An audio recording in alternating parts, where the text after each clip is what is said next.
Before we begin, I need you to understand something about radios in 1941 that most people get wrong. We think of a radio the way we think of a telephone. You pick it up, you talk, the other person hears you. Simple. But that is not how military radio worked at the beginning of the Second World War. Military radio in 1941 was closer to shouting in a crowded stadium. Every transmitter and every receiver operated on a frequency, and those frequencies wandered, they drifted. The tuning circuits, built with coils of wire and tiny capacitors, shifted with temperature, with humidity, with vibration.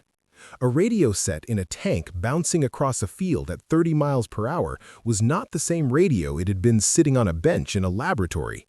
Its frequency moved. And when two radios drifted apart by even a few kilocycles, the conversation ended. The voices dissolved into static. The commander lost contact with his platoon. The artillery spotter could not reach the battery. The fighter pilot could not hear the ground controller. In the chaos of combat, a drifting radio was the same as no radio at all. There was exactly one material on Earth that could stop the drift. A mineral so common it made up 12% of the planet's crust, yet so difficult to use in its required form that the entire American military nearly broke trying to get enough of it. That material was quartz. Not the milky, cloudy quartz you find in a gravel driveway, not the purple amethyst your grandmother kept on a shelf. Radio-grade quartz. Optically clear, structurally perfect, free of internal twinning, mined from veins deep in the mountains of a single country on the other side of the equator, Brazil. This is a story about a rock that won the war.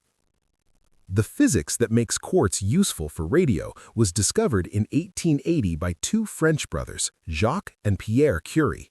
They found that when you applied mechanical pressure to certain crystals, including quartz, the crystal generated an electrical voltage.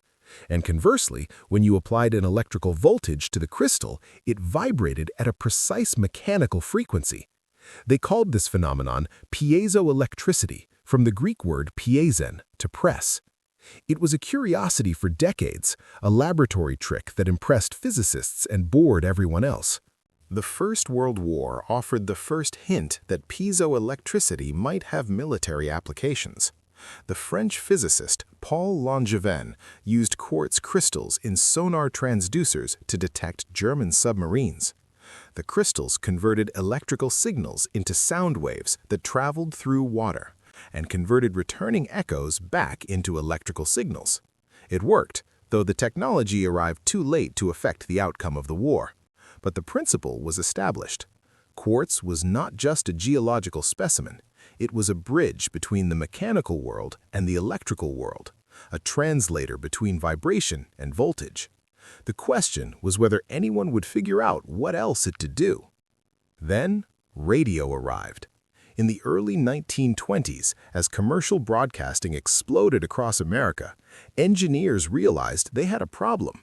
Radio stations were supposed to broadcast on assigned frequencies, but their transmitters wandered. Station KDKA in Pittsburgh would drift into the frequency of a station in Cleveland. The signals would overlap, producing an unholy screech that drove listeners to the off switch. The solution, discovered almost simultaneously by several engineers, was to use a thin wafer of quartz crystal as the frequency controlling element in the transmitter's oscillator circuit. The crystal vibrated at one specific frequency, determined by its thickness and the angle at which it had been cut from the mother stone. As long as the crystal was intact, the frequency held. It did not drift with temperature. It did not wander with humidity. It was an anchor in an ocean of electromagnetic chaos. In 1928, Warren Marrison at Bell Telephone Laboratories took the principle further and built the first quartz crystal clock, a device so accurate it could keep time to within 1 second in 30 years. The quartz oscillator was no longer just a radio component. It was becoming the heartbeat of precision electronics. Amateur radio operators, the hams, adopted crystal control quickly. By the late 1920s, a ham could buy a quartz crystal ground to a specific frequency and plug it into his home brew transmitter.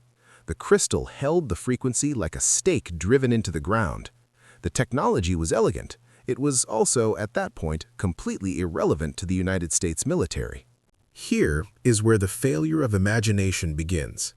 The U.S. Army Signal Corps, the organization responsible for military communications, understood perfectly well that crystal-controlled radios were superior. They knew the physics. They had tested the technology. But they also knew that crystal-controlled radios required one crystal for every frequency the radio needed to operate on. A tactical radio set that could switch between 20 channels needed 20 separate crystals, each one cut and ground to a different, precise frequency.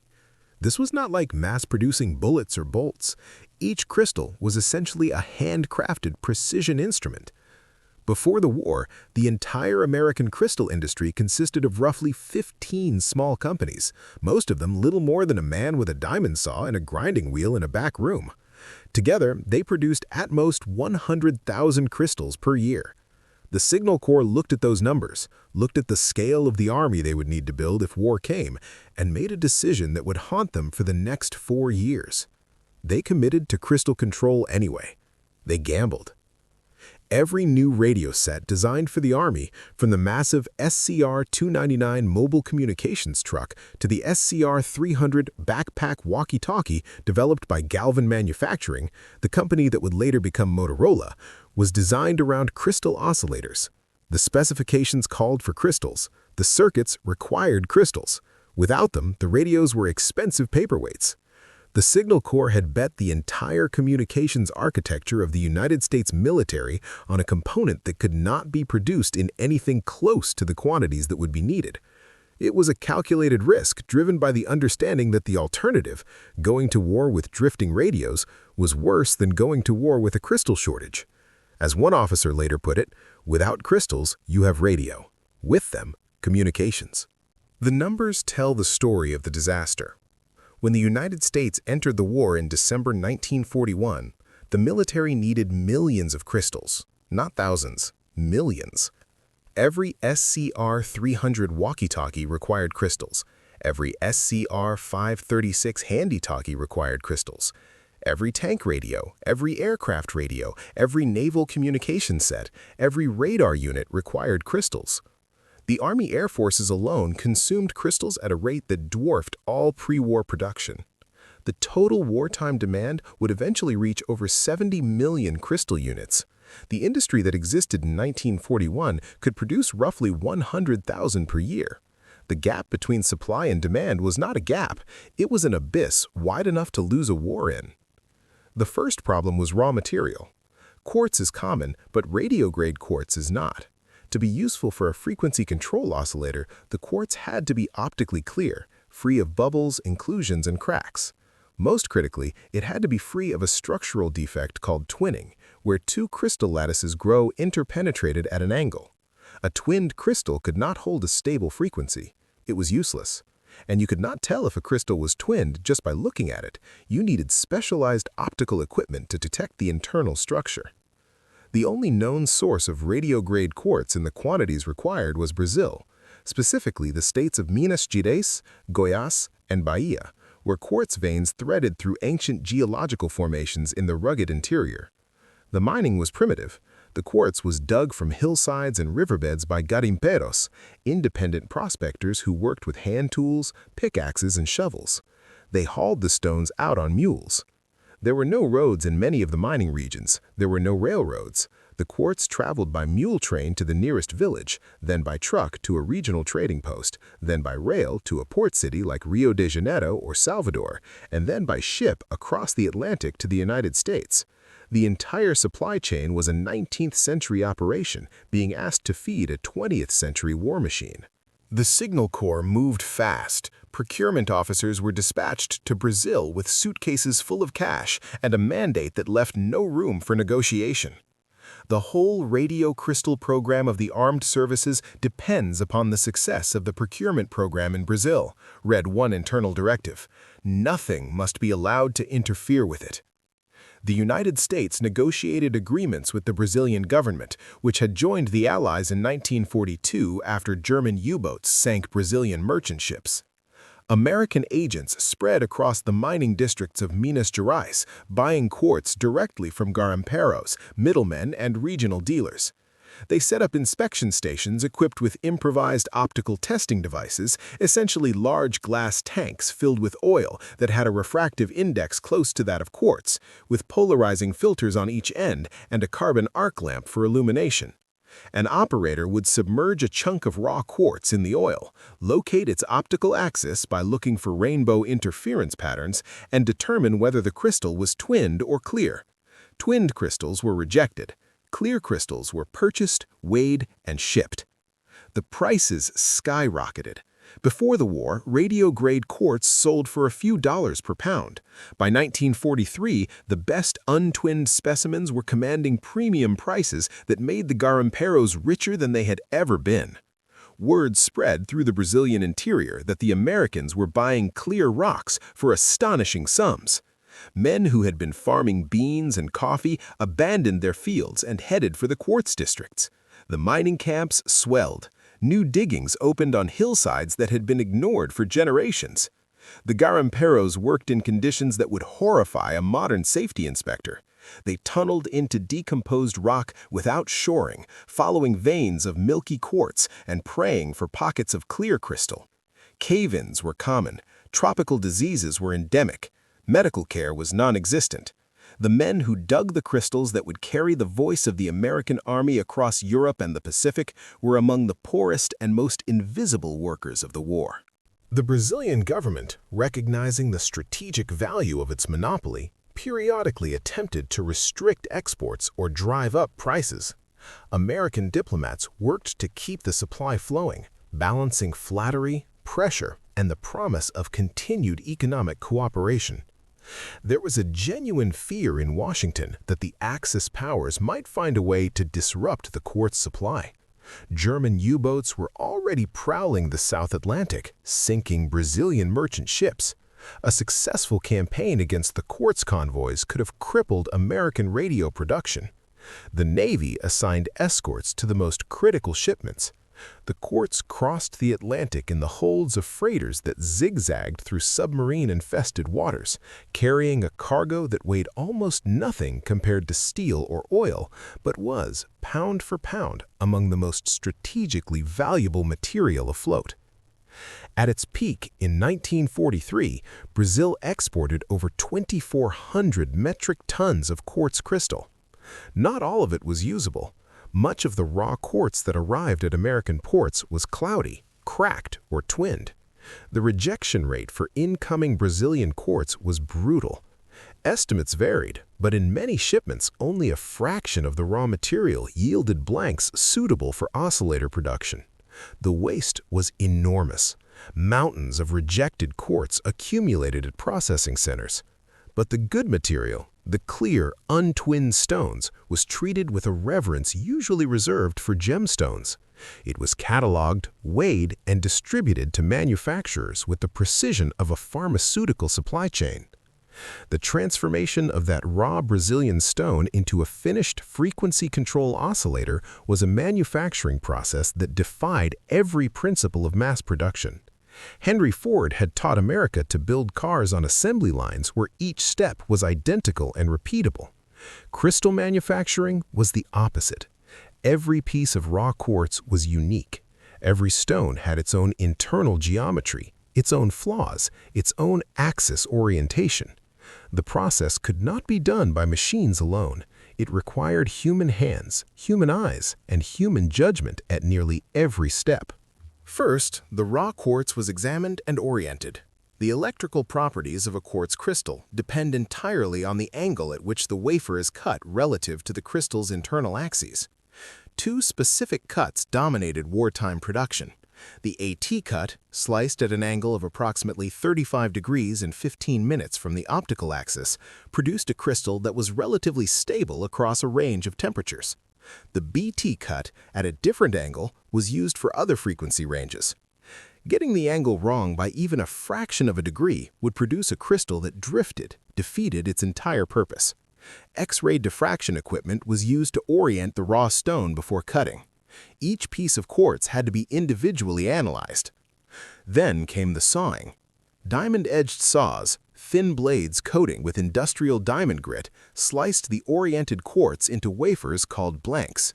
The saws were slow. Quartz is hard, a 7 on the Mohs scale, harder than steel. A single cut could take hours. The saw rooms smelled of cutting oil and hot mineral dust. The noise was a constant, high-pitched whine that penetrated ear protection. Workers stood at their stations for 10-hour shifts, feeding quartz into the blades with the patience of surgeons. After sawing, the blanks were lapped, ground between flat plates with abrasive slurry to bring them to approximate thickness, and then the real artistry began. Each blank had to be ground to a final thickness that corresponded to a precise frequency. The relationship between thickness and frequency was inverse. Thinner meant higher frequency.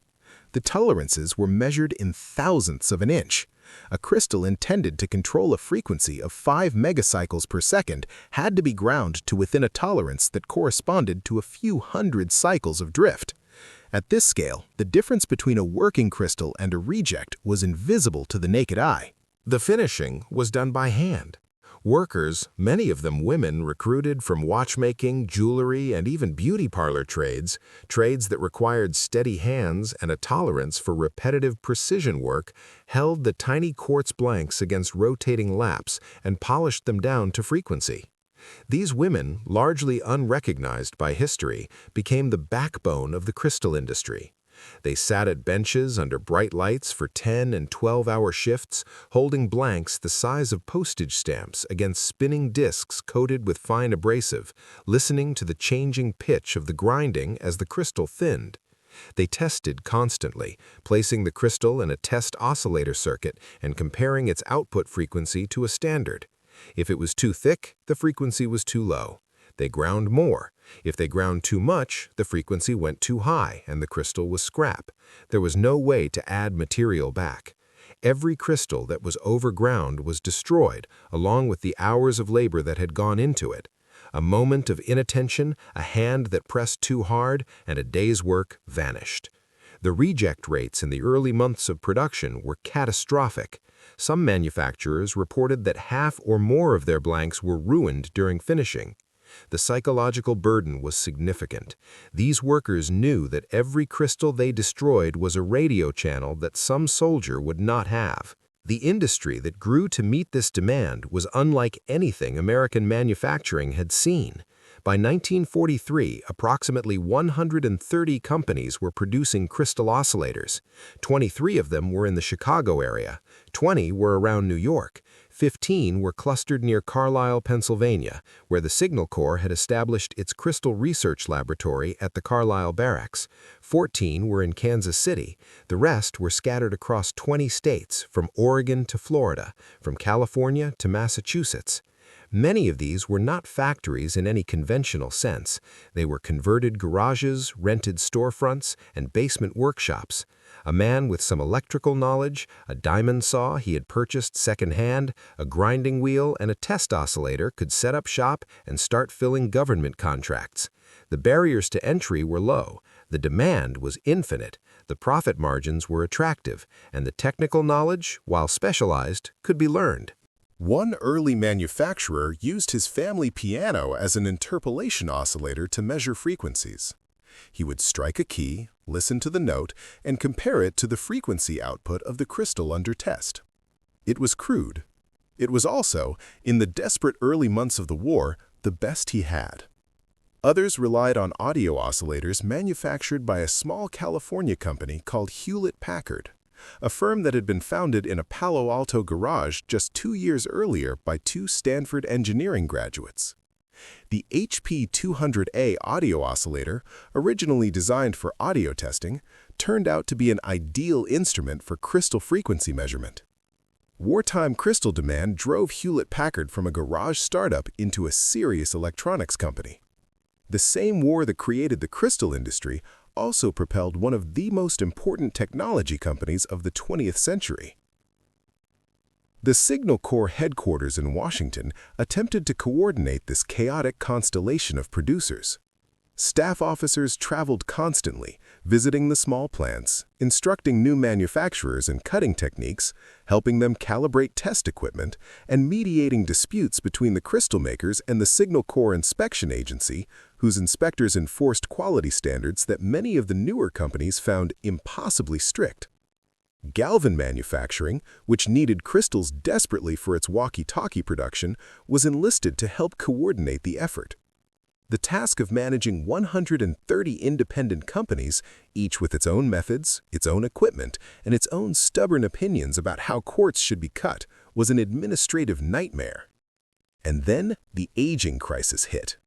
It was the worst kind of failure, the kind that reveals itself slowly, far from the factory, in conditions that cannot be replicated on a test bench. Crystals that had been tested and certified in production began to fail in the field. They drifted, not by a lot, but by enough. A crystal that had been precisely ground to operate at a given frequency would shift over days and weeks after being installed in a radio. The drift was unpredictable.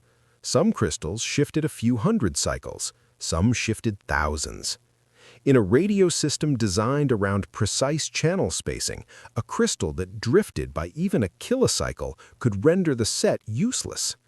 Reports flooded back from North Africa, where Patton's forces were fighting through Tunisia, from the Pacific, where Marines were learning the brutal calculus of island warfare, and from training bases across the United States. Radios that had worked perfectly in the factory went deaf in the field. Crystals that had passed every inspection drifted off frequency in the heat and humidity of the tropics. Commanders sent furious messages back through channels, demanding to know why their communications equipment was failing. The cause was invisible. The surface of the quartz blank, even after careful grinding and polishing, was covered with microscopic cracks, damaged lattice structures, and embedded particles of abrasive grit. Over time, these surface imperfections shifted, settled, and changed the effective vibrating mass of the crystal. The frequency wandered as the surface healed and degraded in a slow, continuous process of molecular rearrangement. It was a physics problem masquerading as a manufacturing defect. The Signal Corps tried everything. As a temporary measure, they issued a directive that all quartz blanks must be able to withstand scrubbing with soap, water, and a toothbrush. For a period, every Signal Corps inspector and every crystal finisher in America was equipped with a toothbrush and a dish of soapy water. The toothbrush directive was a boon to the toothbrush industry, but contributed almost nothing to solving the problem. The real solution came from physics. Researchers at the Signal Corps Laboratory at Fort Monmouth, New Jersey, and at Bell Telephone Laboratories discovered that if the finished crystal blank was immersed in hydrofluoric acid, a chemical so dangerous it could dissolve glass and burn through skin to the bone, causing cardiac arrest if absorbed in sufficient quantities, the acid would etch away the damaged surface layer. It dissolved the microscopic cracks, it removed the embedded abrasive particles, it smoothed the crystal face to a molecular uniformity that mechanical polishing could never achieve. The frequency stopped drifting. Etching worked. But it introduced an entirely new manufacturing challenge. The etching process removed material from the surface, raising the frequency. Engineers had to learn to grind the blanks slightly thick, accounting for the material that the acid would remove, then etch them down to final frequency. It was like building a statue by sculpting it slightly too large and then dissolving it to the correct proportions with controlled application of acid. The tolerances became even more demanding, and the use of hydrofluoric acid in dozens of small workshops staffed with workers with minimal chemical training was a safety nightmare that defies modern imagination. Hydrofluoric acid does not behave like other acids. It does not burn the skin on contact in a way you immediately feel. It penetrates painlessly, then attacks the calcium in your bones. Workers handling the acid had to be trained in protocols that many of the smaller shops were barely equipped to implement. By late 1943 and into 1944, the crystal industry had matured. Etching was adopted across the industry after months of resistance from manufacturers who did not want to retool their processes or renegotiate their contracts. Quality improved dramatically. Production surged. At its peak, the American crystal industry was producing millions of units per month. By the end of the war, over 70 million quartz oscillator units had been manufactured for the U.S. military. 70 million! From an industry that had produced 100,000 per year before the war. It was a manufacturing explosion that dwarfed anything the crystal world had ever seen. And every single one of those 70 million crystals started as a rock pulled from a hillside in Brazil by a man with a pickaxe and a mule. The impact on the battlefield was not dramatic in the way a new tank or a new bomber is dramatic. You could not see the quartz crystal working. It sat inside the radio, a tiny wafer clamped between two metal electrodes in a sealed holder, vibrating billions of times without complaint. But its presence transformed the American way of war in ways that are difficult to overstate. Consider Normandy. On June 6, 1944, the largest amphibious invasion in human history depended on the coordination of thousands of units across land, sea, and air. Paratroopers dropping behind enemy lines needed to contact each other in the dark. Naval gunfire support ships needed to communicate with forward observers on the beach. Infantry companies needed to talk to their battalion headquarters.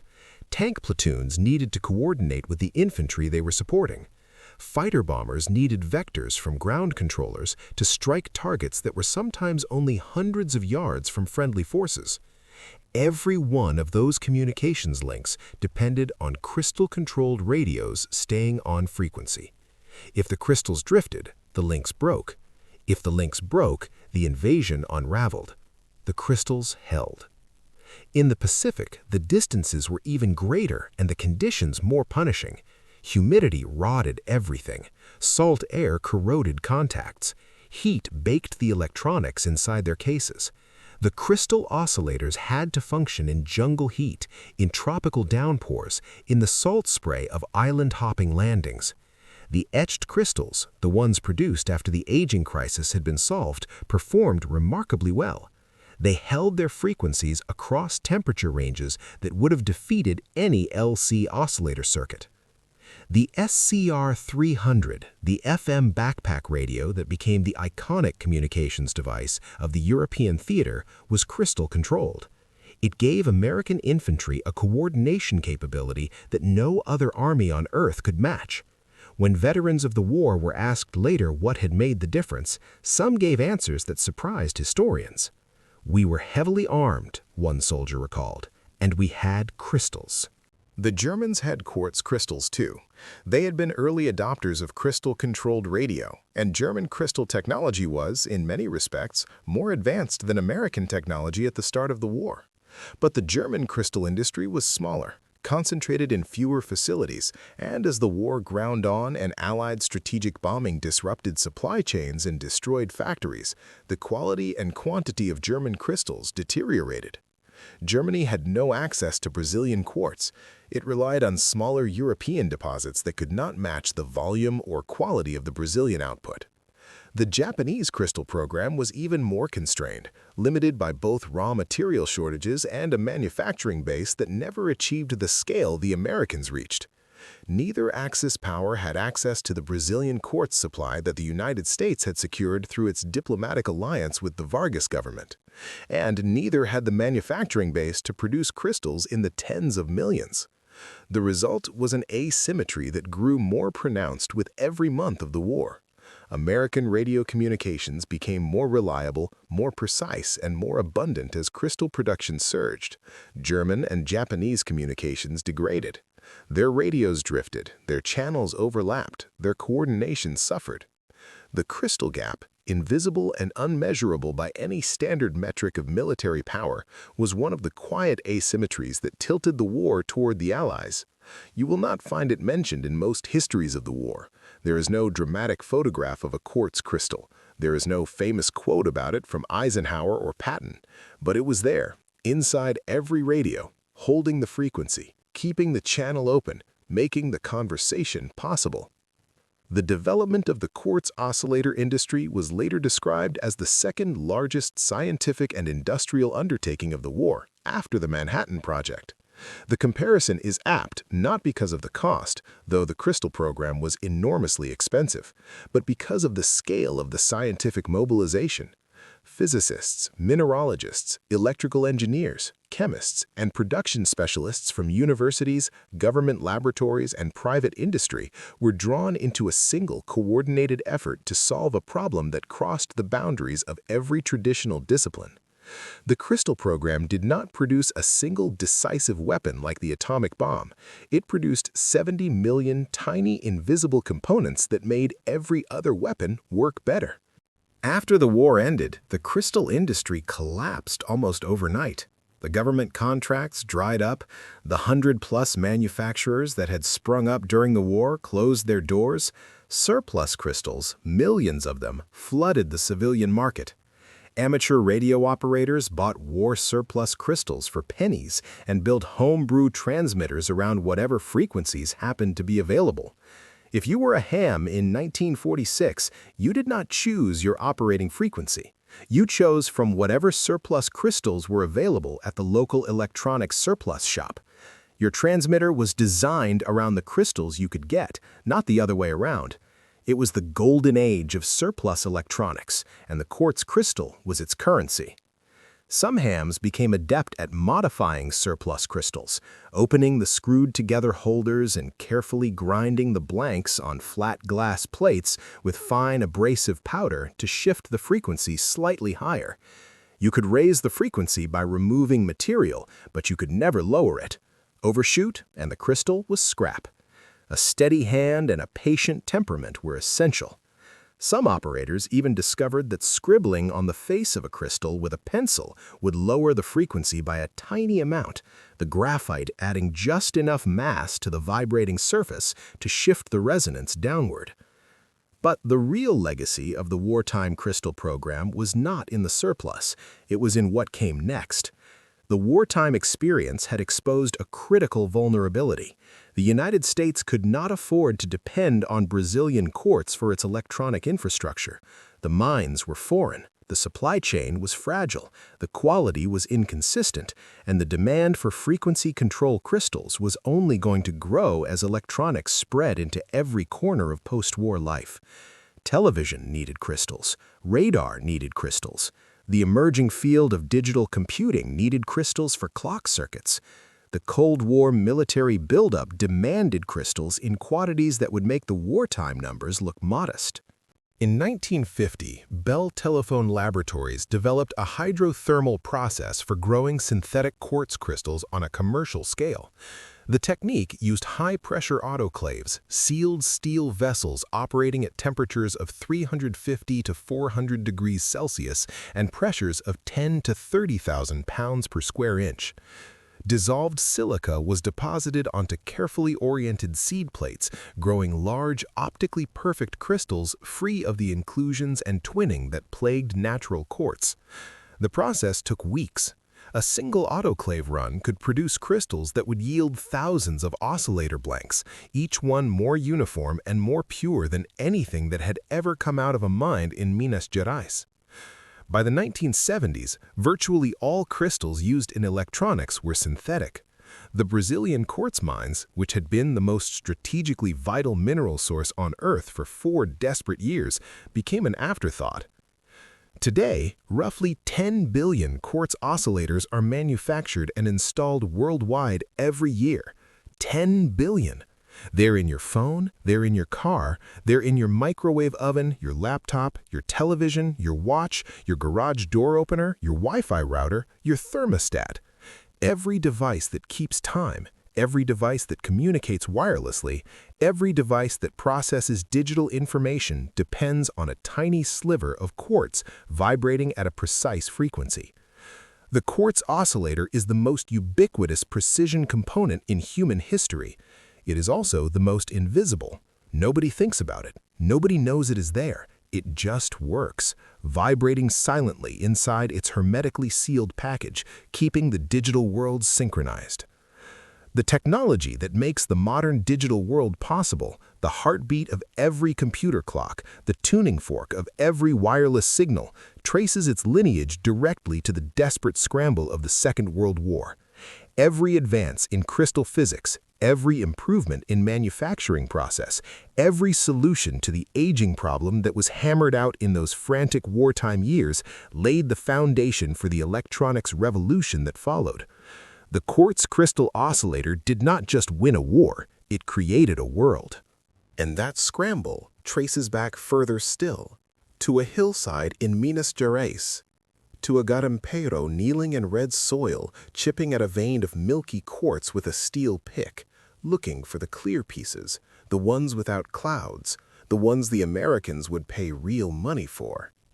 He did not know what a radio oscillator was.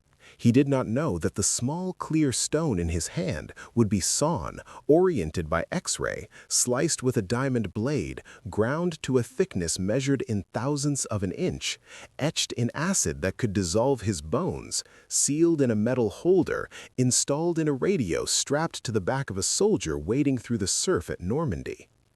He did not know that the stone in his hand was, in a very precise and physical sense, the voice of the American army.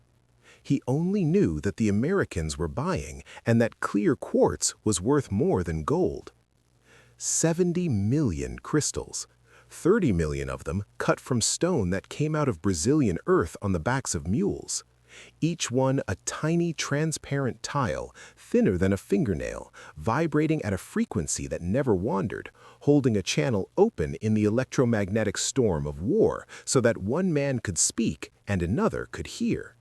The quartz crystal did not fire a shot, it did not drop a bomb, it did not sink a ship, but it connected every man who did those things to every other man who needed to know it had been done. Without the crystal, the radio was a box that made noise. With it, the radio was a weapon. And weapons, in the end, are only as good as the chain that connects the hand to the mind that commands it. The quartz crystal was that chain. Invisible, fragile, precise, and absolutely indispensable. A sliver of Brazilian stone holding the frequency of victory.